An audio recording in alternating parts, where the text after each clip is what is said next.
तो hello my dear student. तो हम लोग क्लास कर रहे थे बच्चों वेक्टर के बारे में। एक क्लास ऑलरेडी कंप्लीट हो चुका है जिसमें कि हम लोग बेसिक बातें की हैं कि वेक्टर क्या होता है, स्केलर क्वांटिटी क्या होता है, उसके बारे में बात किए थे। आज इसका पार्ट 2 वीडियो, और इसमें एक दो न्यू फॉर्मूले मिलेंगे जो कि बहुत इंपॉर्टेंट रोल प्ले करते हैं वेक्टर्स का। और यहाँ पे देख रहे हो, if not today then never. अगर आज आपको समझ में नहीं आ रहा तो फिर जिंदगी में फिर कभी समझ में नहीं आएगा वेक्टर। मैं पूरा इजी वे में तुम्हें समझाने वाला हूँ, लाइन बाय लाइन समझाऊंगा, और पूरा line by line with diagrammatically मैं समझाऊंगा। तो चलो स्टार्ट करते हैं। पहला पहला आता है बच्चों, multiplication of A vector by real number. Multiplication bye A of A vector by a real number. मान लो बच्चों, ए है, ये कोई वेक्टर है ए। इसको अगर ये वेक्टर ए है, इसको बोलेंगे टेल, और इसको क्या बोलोगे आप, हेड। अगर मैं इसको मल्टीप्लाई कर दूं टू से तो क्या हो जाएगा, टू ए, यानी टू टाइम्स बढ़ जाएगा।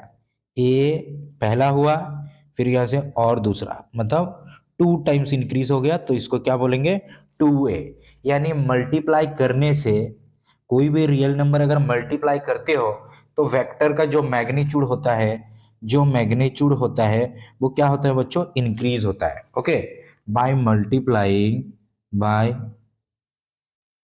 Multiplying a real number, magnitude क्या होता है, इंक्रीज होता है। जैसे यहाँ पे देखिए मैग्नीट्यूड इंक्रीज हो गया। अगर और एक वेक्टर है, मान लो बच्चों इस वेक्टर का नाम है बी वेक्टर। अगर मैं इसको मल्टीप्लाई करूंगा माइनस टू ए से, सॉरी, माइनस टू बी होगा, माइनस टू बी से, तो इसका डायरेक्शन चेंज हो जाएगा और पीछे तरफ घूम जाएगा। मतलब माइनस टू टाइम पीछे तरफ घूम जाएगा, ऑपोजिट डायरेक्शन। तो यहां से क्या समझ में आया, अगर नेगेटिव मल्टीप्लाई करोगे तो ऑपोजिट हो जाएगा, ऑपोजिट, ऑपोजिट डायरेक्शन में घूम जाएगा। समझ में आया। Minus is use, negative sign is use for direction, याद रखिएगा। Minus is use for negative direction, मतलब जितना मल्टीप्लाई करोगे उतना बैक साइड क्या हो जाएगा, रिवर्स हो जाएगा। ओके, तो चलो नेक्स्ट देखते हैं, शिफ्टिंग ऑफ वेक्टर। मेरे प्यारे बच्चों, शिफ्टिंग ऑफ ए वेक्टर, जैसे कोई मान लो वेक्टर है, ये मान लो कोई वेक्टर है, ओके, और इसका नाम क्या है, इसका नाम है ए वेक्टर। इसको मैं क्या कर सकता हूं, पैरेलल शिफ्ट कर सकता हूं, पैरेलल इधर शिफ्ट कर सकता हूं। ठीक है, या तो इधर शिफ्ट कर सकता हूं, या तो पीछे तरफ ऐसे शिफ्ट कर सकता हूं। तो ए को मैं लिख सकता हूं माइनस ए, लिख सकते हैं हम लोग माइनस ए। ओके, पर यहाँ पे क्या होगा, कंडीशन, यहाँ पे दो कंडीशन है, मैग्नीट्यूड शुड बी सेम। मान लो ए यहाँ पे 5 न्यूटन है, तो यहाँ पे भी जब इसको शिफ्ट करोगे तो 5 न्यूटन होगा। मान लो कोई वेक्टर है ऐसे हॉरिजॉन्टल, तो इसको हम लोग हॉरिजॉन्टल शिफ्ट करेंगे इस साइड। ए मान लो अगर 10 न्यूटन था या 10 मीटर जो भी था, तो इधर हो जाएगा 10 न्यूटन। मैग्नीट्यूड सेम होगा, बस प्लेस चेंज हो जाएगा, और बॉडी शुड बी सेम, मतलब 10 न्यूटन जिस ऑब्जेक्ट पे लग रहा था उसी ऑब्जेक्ट में लगना चाहिए 10 न्यूटन, और इसको बोलते हैं पैरेलल शिफ्ट। ओके, मतलब जो वेक्टर से उसको हम लोग पैरेलल शिफ्ट करेंगे। आगे तुम्हें और डिटेल समझ में आ जाएगा, इसको बोलते हैं पैरेलल शिफ्टिंग। ओके, नेक्स्ट देखते हैं। नेक्स्ट देखो, angles between two vectors, angles between the two vector. क्या कंडीशन है, पहला कंडीशन है बच्चों, टेल से टेल होगा या तो हेड टू हेड मिलाओ। देखो ये जो वेक्टर का, इसको बोलेंगे टेल, और इसको क्या बोलोगे, हेड बोलोगे। समझ में आया। तो एंगल कैसे बनता है, दो एरो से हम लोग क्या बनाते हैं, एक एंगल बनता है, ये एक एंगल बनेगा। और एंगल बनने का कंडीशन क्या है, एंगल बनेगा, या तो टेल टू टेल मिलना चाहिए या तो हेड टू हेड मिलना चाहिए। बस यहाँ पे देखो, यहाँ पे भी हेड है, यहाँ पे भी हेड है, तो यहाँ पे एंगल हम लोग का बन सकता है। पर मैं अगर बोलूंगा यहाँ पे टे हेड है और इसके साथ टेल मिलाओ, तो यहाँ पे एंगल जो थीटा होगा ये बन नहीं सकता, ये एंगल नहीं होगा। जैसे कुछ एग्जांपल मैं बता रहा हूँ यहाँ पे, इसमें देखो, इसमें मान लो ये 90 डिग्री है बच्चों, क्या ये वाला एंगल पॉसिबल है? बोला हाँ होगा, क्योंकि टेल से टेल मिला है। और एक क्वेश्चन देखो, मान लो ए एंगल 30 डिग्री है, क्या ये भी पॉसिबल है? बोला कि हाँ ये भी पॉसिबल है, क्योंकि टेल से टेल मिला है। नेक्स्ट क्या होगा, मान लो, मान लो क्वेश्चन दिया है, एक ऐसे दिया है और दूसरा एक ऐसे दिया है, और इनका बीच कितना एंगल है? 60 डिग्री। क्या ये वाला एंगल पॉसिबल है? नहीं होगा। क्यों? क्योंकि इसका देखो हेड और इसका टेल मिला है। तो हम लोग क्या करेंगे, पैरेलल शिफ्ट कर दो। पैरेलल शिफ्ट, या तो ए वाला को पैरेलल शिफ्ट करो या तो ए वाला को पैरेलल शिफ्ट करो। अगर मैं ये वाला पैरेलल शिफ्ट करूंगा तो ऐसे आगे लेके आऊंगा। ओके, ये मान लो ए वेक्टर है और ए बी वेक्टर है, तो अगर पूछा जाएगा ए वेक्टर और बी वेक्टर का बीच में एंगल कितना होगा, थीटा एंगल कितना होगा, तो 60 डिग्री नहीं होगा, क्योंकि टेल से हेड मिला हुआ है, इसीलिए पैरेलल शिफ्ट किया। अब पैरेलल शिफ्ट होने के बाद ए वाला एंगल होगा, क्योंकि अब तो टेल टू टेल मिल गया। अब ए वाला 60 होगा तो ए वाला कितना होगा, 120, क्योंकि पूरा जो मिलके बनता है कितना होता है, 180, इसलिए इनका बीच कितना होगा एंगल बच्चों, 120 डिग्री एंगल होगा। सिमिलरली उसी तरह और एक क्वेश्चन करते हैं, ए एक वेक्टर है, नेक्स्ट ए एक वेक्टर है और इनका बीच मान लो एंगल है बच्चों 120 डिग्री। क्या ए वाला एंगल पॉसिबल है? बोलोगे 120 वाला एंगल नॉट पॉसिबल, ए और बी के बीच एंगल पॉसिबल नहीं है। क्यों? क्योंकि इसका टेल और इसका हेड मिल चुका है, जो कि होता नहीं है। तो हम लोग क्या करेंगे, ए वाला को आगे पैरेलल शिफ्ट कर दो, इस तरह का पैरेलल शिफ्ट कर दो, अब ए वाला एंगल होगा। अगर ए 120 था तो ए वाला कितना हो जाएगा, 60 डिग्री, यानी ए और बी में कितना डिग्री होगा, 60 डिग्री पॉसिबल होगा। तो इसी को बोला जाता है पैरेलल शिफ्टिंग मेथड, या तो टेल टू टेल मिलाना या तो हेड टू हेड मिलाना। चलो समझ में आया होगा। नेक्स्ट देखो, next addition of two factors, addition of two factors. जैसे हम लोग स्केलर क्वांटिटी में क्या करते थे, स्केलर क्वांटिटी में मान लो m1 है 2 kg और m2 है 4 kg, टोटल मास कितना है, टोटल मास, तो आप बोलोगे m1 प्लस m2 इज 4 और 2 कितना, 6 kg होगा। तो ये सिंपली मैथमेटिकल यूज करते हैं, मैथमेटिक्स का जो लॉ है, और सिंपली सॉल्व हो जाता था। पर वेक्टर क्वांटिटी में इस तरह का नहीं होता है, नॉर्मल ऐसे एडिशन नहीं कर सकते हो। जैसे मैं पहला एक कंडीशन दिया, थीटा 90 डिग्री दिया है, मान लो बच्चों एक ऊपर तरफ आप लगा रहे हो फोर्स किसी ऑब्जेक्ट पे। ओके, ये कोई ऑब्जेक्ट है, यहाँ पे सरफेस पे रखा है। ओके, ये कोई ऑब्जेक्ट है, ऊपर तरफ फोर्स लगा रहे हो 3 न्यूटन का, और नीचे तरफ लगा रहे हो मान लो 4 न्यूटन का फोर्स लगा रहे हो। मतलब आप आगे तरफ भी खींच रहे हो और एक इंसान ऊपर तरफ भी खींच रहा है, तो ऑब्जेक्ट किधर जाएगा, ये बीच में ऑब्जेक्ट जाएगा, बीच में जाएगा। तो नेट फोर्स कितना होगा, इसमें जो नेट फोर्स होगा, नेट फोर्स होगा, क्या पुट करोगे, नेट फोर्स होगा 5 न्यूटन का। कैसे निकाले, ये बीच में जाएगा, बीच में जब जाएगा तो इसको मैं अगर इधर शिफ्ट कर दूं, पैरेलल शिफ्ट, ए मान लो बी वेक्टर है और ए मान लो ए वेक्टर है, तो बी वेक्टर पैरेलल शिफ्ट किया, इधर बी वेक्टर हो गया। अब बी कितना था, 3 न्यूटन, मैं पहले ही बोल चुका हूं मैग्नीट्यूड कभी चेंज नहीं होगा। ओके, तो ये 4 और 3 और ए हो गया 90 डिग्री। अगर पाइथागोरस पुट करोगे, P square plus B square is equal to H square, तो अगर 3 का स्क्वायर 4 का स्क्वायर करोगे तो आंसर आ जाएगा 5। तो इसका आंसर क्या आ जाएगा, 5 होगा। समझ में आया?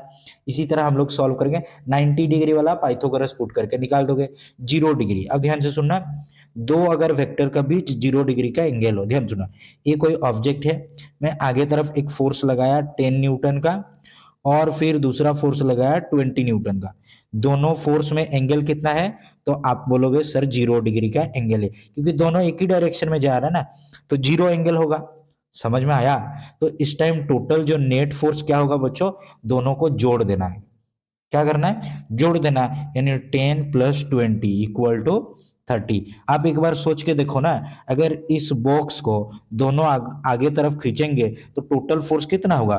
30 न्यूटन का फोर्स लगेगा और आगे जाएगा।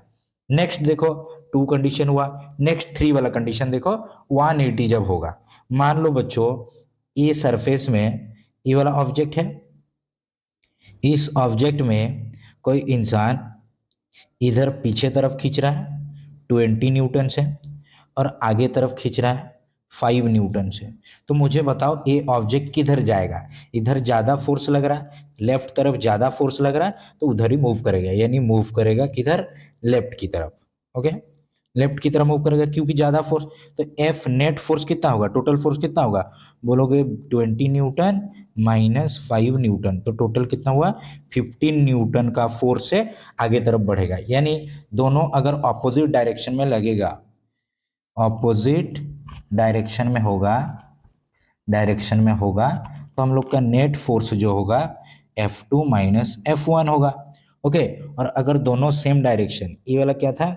सेम था। अगर सेम डायरेक्शन में लगा तो F नेट फोर्स जो होगा क्या होगा बच्चों? F1 + F2 होगा। समझ में आया? और 90 डिग्री वाला पाइथागोरस पुट कर देना। ये दो मेथड से हम लोग, ये 3 हो गया, दोनों अपोजिट डायरेक्शन में, पहली बात, दोनों सेम डायरेक्शन में, और 90 डिग्री होगा। अगर मान लो कोई एंगल बना रहा है, नेक्स्ट देखो, मान लो इस ऑब्जेक्ट के ऊपर, देखो इस ऑब्जेक्ट के ऊपर अगर नीचे तरफ फोर्स लग रहा है, कोई आगे तरफ खींच रहा है इसको, कितना? 20 न्यूटन फोर्स है, और इस साइड खींच रहा है डायगोनली, अगर कोई खींच रहा है 10 न्यूटन फोर्स से, कितना डिग्री पे? बोलना कि 30 डिग्री, मान लो 30 डिग्री एंगल पे। तो अब नेट फोर्स कितना होगा? एफ नेट फोर्स क्या होगा? अब ना पाइथागोरस पुट होगा, ना ऑपोजिट डायरेक्शन, ना सेम डायरेक्शन। अब इसके लिए हम लोग के पास कुछ लॉज है। ओके, तो यहाँ पे देखो एडिशन करने का प्रोसीजर। पहला हो गया ट्रायंगल लॉ, इससे सॉल्व करेंगे, या तो पैरेललोग्राम लो, और तीसरा हो गया बच्चों पॉलीगन मेथड। ये 3 ठो मेथड है, ट्रायंगल लो, पैरेललोग्राम लो, और पॉलीगन मेथड। ट्रायंगल लो आप तभी पुट कर पाओगे जब 2 वेक्टर दिया रहेगा। कितना वेक्टर हुआ होना चाहिए? 2 वेक्टर्स, 2 वेक्टर्स, 2 वेक्टर्स होगा इसके पास, ए एंड बी। पैरेललोग्राम कब यूज करोगे? जब इसमें भी 2 वेक्टर्स होंगे। पॉलीगन कब? More than 2 vector, more than 2 vectors जब होंगे, तब कौन सा यूज करना? पॉलीगन मेथड यूज करना। क्लियर हुआ? तो चलो 1 बाय 1 समझते हैं। ओके, पहला आ जाता है ट्रायंगल लो। पहला आता है ट्रायंगल लो। क्या होता है ध्यान सुनना है। ये जो यहाँ पे डायग्राम देख रहे हो, ये आगे तरफ जा रहा है ए वेक्टर, और ऊपर तरफ जा रहा है बी वेक्टर। कितना डिग्री एंगल पे? थीटा डिग्री एंगल पे। अब हम लोग क्या करेंगे, इसका जो रिजल्टेंट वेक्टर होगा, ट्रायंगल लॉ कहता है कि एक सीक्वेंस में, जोड़ना एरो के साथ एरो। ओके, टू वेक्टर को, टू वेक्टर्स को ऐड करना है, कैसे? सीक्वेंस में। Okay, in direction, particular direction, and resultant,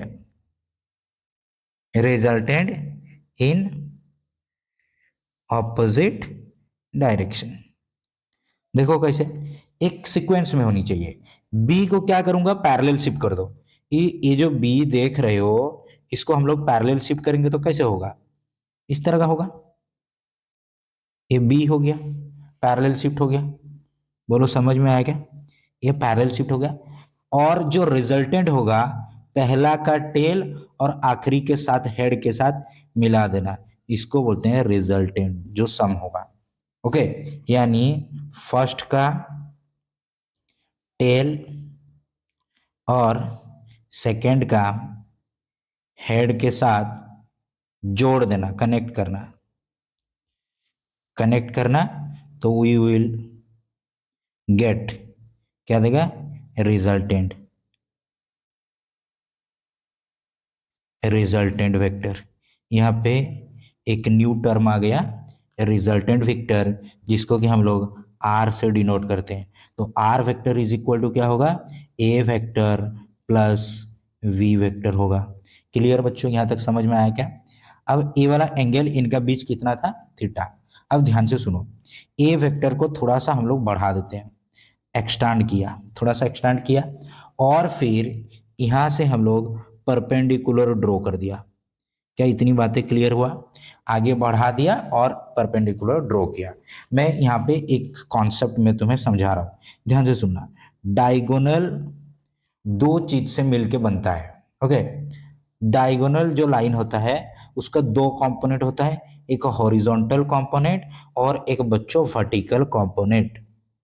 horizontal component और एक तो वर्टिकल, ए मान लो थीटा है और ए एक्स है मान लो, तो ये कितना होगा, एक्स कॉस थीटा होगा, और ऊपर वाला क्या होगा बच्चों, एक्स साइन थीटा होगा। क्लियर है क्या? डायगोनल का दो कंपोनेंट बनेगा, बेस वाला को बोलेंगे एक्स कॉस थीटा, जिसके साथ थीटा लगा रहेगा उसी को बोलोगे एक्स कॉस थीटा, और ऊपर तरफ क्या जाएगा, एक्स साइन थीटा। तो सिमिलरली ए वाला अगर थीटा था ए और बी का बीच, तो ए वाला भी एंगल डेफिनेटली थीटा होगा। अरे बोलो, समझ में यहां तक आएगा? ए वाला भी एंगल क्या होगा हम लोग का, थीटा होगा। ए अगर बी है, हम लोग डायगोनल का जानते हैं, डायगोनल का दो कंपोनेंट होता है, एक बेस कंपोनेंट और एक वर्टिकल कंपोनेंट। तो ये वाला होगा बी कॉस थीटा और ऊपर वाला होगा बच्चों बी साइन थीटा। समझ में आया क्या इतनी बातें? नेक्स्ट, अब यहां पे देखो, रिजल्टेंट वेक्टर जो होगा क्या होगा, ए वेक्टर प्लस बी का, वही तो रिजल्टेंट वेक्टर होगा। ओके, ए प्लस बी।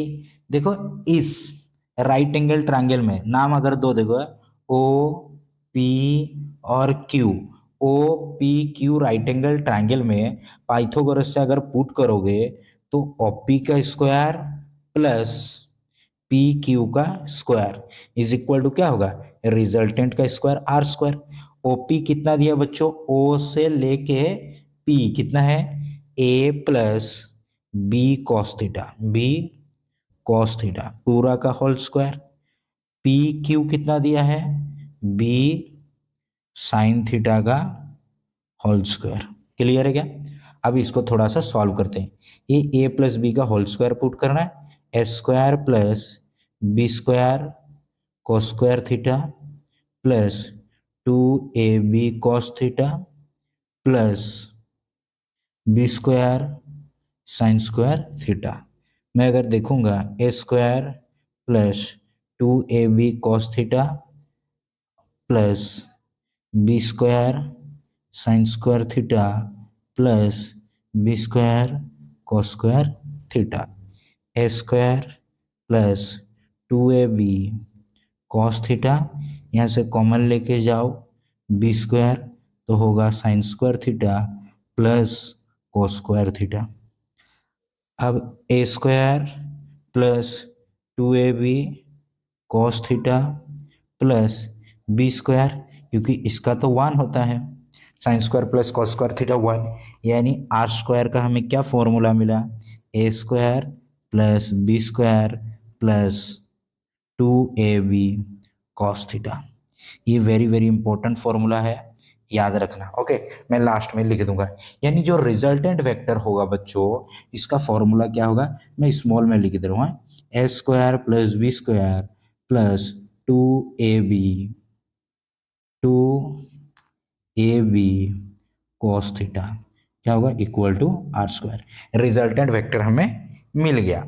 अब क्या करेंगे, अब देखो रिजल्टेंट वेक्टर का जो डायरेक्शन होगा किधर होगा, रिजल्टेंट वेक्टर तो हमें मिल गया, उसका कोई दिक्कत नहीं। अब कितना एंगल पे रिजल्टेंट वेक्टर होगा, इसको मान लो एंगल है अल्फा, तो वो अल्फा में चाहिए। तो अल्फा इज इक्वल टू क्या होगा, मैं अगर टेन अल्फा लिखूंगा, मैं अगर लिखूंगा tan alpha is equal to क्या होता है, पी बाई बी।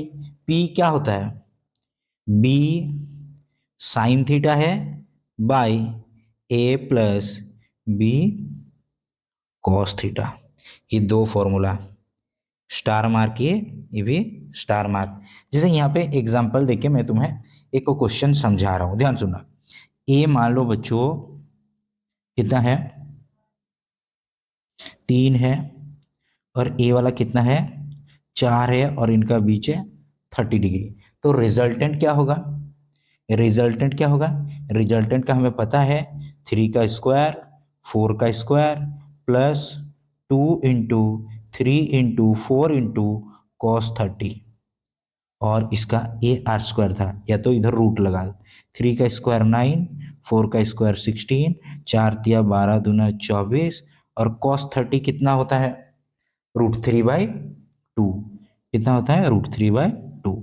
अब इसको 25 प्लस 12 √3, ये हो जाएगा बच्चों आंसर। फिर इधर रखे रूट करना।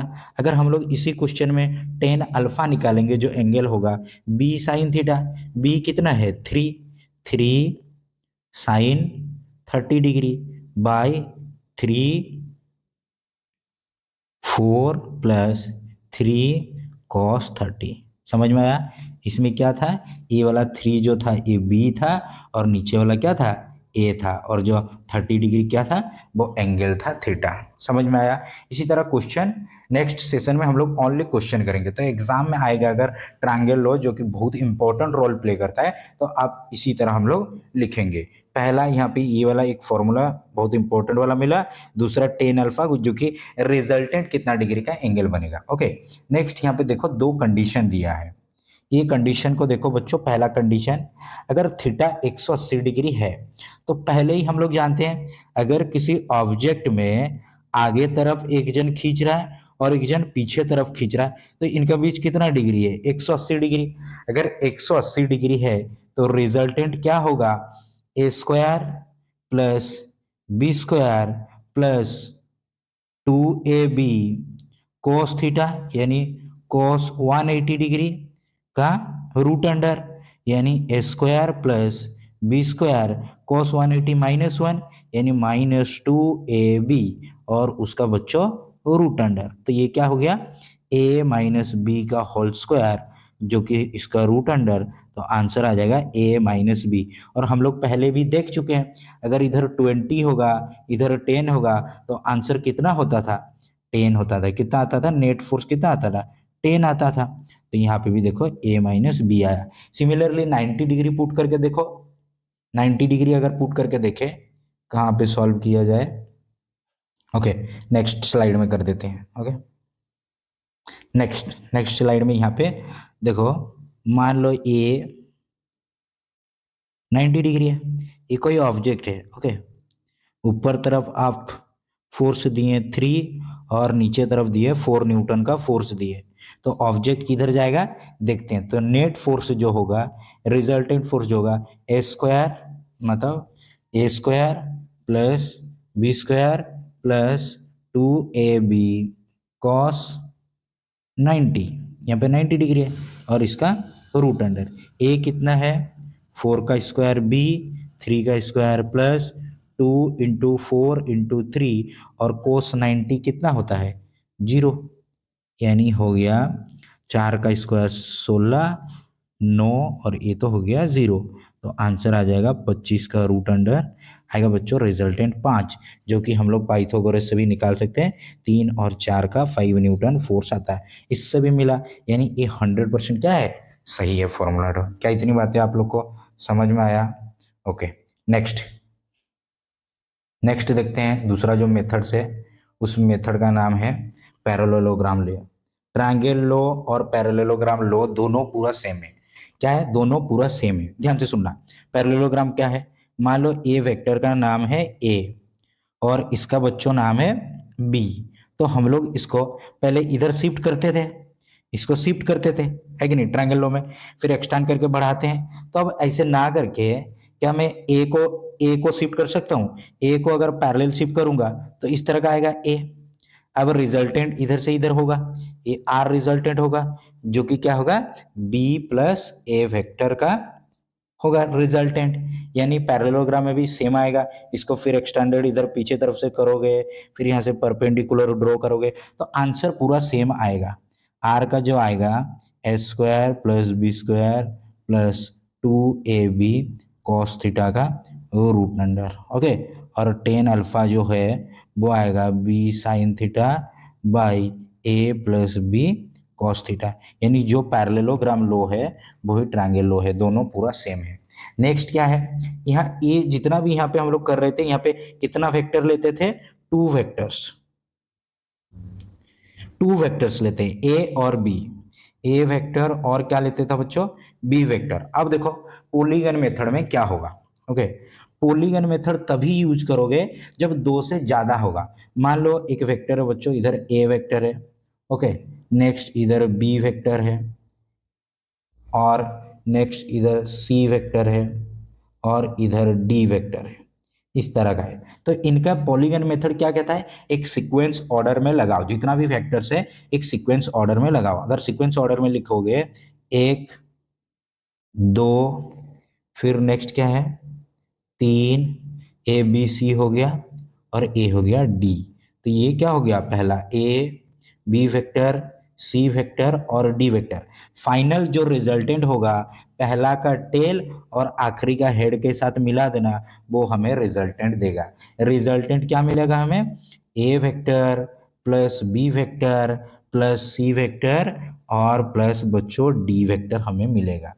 यानी resultant is equal to A vector B C और क्या मिलेगा, डी वेक्टर, ए होगा रिजल्टेंट। अब बोलोगे ये कैसे मिला सर, पहले क्या किया ना, ए को और बी को हम लोग सॉल्व करके ए वाला निकाला, ये वाला कितना होगा, A plus B. Similarly A plus B और सी को मिलाया तो क्या होगा, A plus B plus C. Similarly इसको और इसको मिलाया डी को, तो रिजल्टेंट आया A plus B plus C plus D. इसको बोलते हैं पॉलीगन मेथड। पॉलीगन मेथड क्या बोलता है कि जितना भी वेक्टर्स दिया है सीक्वेंस ऑर्डर में पहले उसका लगाओ, और रिजल्टेंट कैसे बनेगा, पहला का टेल और आखिरी जो लास्ट वाला होगा उसका हेड के साथ मिलाओगे, वो हमें रिजल्टेंट देगा। ये वाला मेन फॉर्मूला है पॉलीगन का, इसका बेस पे हम लोग क्वेश्चन करेंगे, ओके, टेंशन मत लेना। चलो ये एक फॉर्मूला हो गया, समझ में आया। नेक्स्ट देखते हैं क्या है। नेक्स्ट है सब्सट्रैक्शन ऑफ वेक्टर। अब देखो सब्सट्रैक्शन ऑफ वेक्टर, दो वेक्टर को सब्ट्रैक्ट करेंगे, ओके। ए माइनस बी वेक्टर, माइनस ऐसे बच्चों कभी होता ही नहीं है। आप इसको लिख सकते हो ऐसे कि ए होगा प्लस माइनस बी होगा, इस तरह का लिखेंगे, ये पॉसिबल है। माइनस वेक्टर कभी नहीं होता, ये वाला पॉसिबल नहीं है। क्लियर है क्या। नेक्स्ट क्या देखो, मान लो ऊपर तरफ दिया बच्चों बी वेक्टर और कितना एंगल है इनका बीच, मान लो थीटा है, तो माइनस बी बोला है मतलब पीछे तरफ हो जाएगा, ये हो गया हम लोग का माइनस बी वेक्टर। ए और बी का रिजल्टेंट आएगा बीच में, ए वाला आ जाएगा रिजल्टेंट जो होगा ए वेक्टर प्लस करेंगे माइनस बी वेक्टर। माइनस मतलब नेगेटिव डायरेक्शन, माइनस यहाँ पे नेगेटिव डायरेक्शन दिखाता है। अब मुझे बताओ ए और बी में कितना डिग्री का एंगल है, बोलोगे 180 डिग्री माइनस थीटा। तो यहाँ पे रिजल्टेंट कितना होगा, रिजल्टेंट जो होगा A square plus B square plus 2ab cos theta 180 minus theta, और इसका क्या हो जाएगा रूट अंडर, यानी A square plus B square minus 2ab cos theta, क्योंकि माइनस होता है कॉस 180 माइनस थीटा, और इसका रूट अंडर, ये हो गया रिजल्टेंट। और अगर इसका एंगल निकालोगे टेन अल्फा, तो B sine theta by A minus B cos theta. ये फॉर्मूला यहाँ पे सब्सट्रैक्शन ऑफ वेक्टर, इसका हम लोग क्वेश्चन करने वाले हैं आगे, ओके। तो चलो आज ओनली इस क्लास में कंसेप्ट पढ़ेंगे और डेरिवेशन, फॉर्मूला का डेरिवेशन करेंगे। नेक्स्ट देखो कुछ यहाँ पे फॉर्मूला देखो, आज की इतना कंप्लीट हो गया। अब देखो क्या क्या फॉर्मूला पढ़े। प्रीवियस क्लास इसको पढ़ा दिया था हम। अगर कोई वेक्टर दिया था, ए क्या बताता है, मैग्नीट्यूड बताता है, वाई जे और जेड मैग्नीट्यूड बताता है। क्लियर है क्या? नेक्स्ट, आर मोड मतलब मॉडुलस। मॉडुलस मॉडुलस हमेशा क्या देता है? पॉजिटिव देता है। मॉडुलस हमेशा हमको क्या देता है बच्चों? पॉजिटिव। आर कैप क्या होता है? इसको यूनिट वेक्टर, यूनिट वेक्टर बोला जाता है। इसको क्यों निकालते हैं? For the direction, for the direction. बस याद रखना इतनी बात है। आज मिला हमें ए प्लस बी वेक्टर, जो कि रिजल्टेंट वेक्टर आर वेक्टर मिला। S square plus A B plus cos theta. Theta क्या है? It is the angle between A और बी के बीच। ओके। टेन अल्फा क्या है? अल्फा क्या है? रिजल्टेंट का डायरेक्शन, आर रिजल्टेंट का डायरेक्शन। ओके। और यहाँ पे माइनस ए माइनस बी, ये तो पॉसिबल है नहीं, इसको हम लोग इस तरह का लिख सकते हैं। तो इसका A square plus A B minus two A B cos theta होगा। तो इतना फॉर्मूला इस क्लास में हम लोग डेरिवेशन बच्चों की है। अगर ये वाला नोट आपको चाहिए तो टेलीग्राम पे डाउनलोड कर लीजिएगा, टेलीग्राम से। ओके, चलो। टेलीग्राम का मैं नीचे डिस्क्रिप्शन में लिंक दे दूंगा, आप वहां से डाउनलोड कर लीजिएगा। और अगर किसी को समझ में नहीं आए, इस वीडियो को बार बार देखिएगा। तो फिर मैं नेक्स्ट क्लास ओनली न्यूमेरिकल्स लेके आऊंगा, जो कि देखिएगा पूरा कॉन्सेप्ट क्लियर हो जाएगा। न्यूमेरिकल्स करने से कॉन्सेप्ट क्लियर होता है। तो आज के लिए बच्चों इतना, फिर मिलेंगे next class. Okay, thank you, bye bye.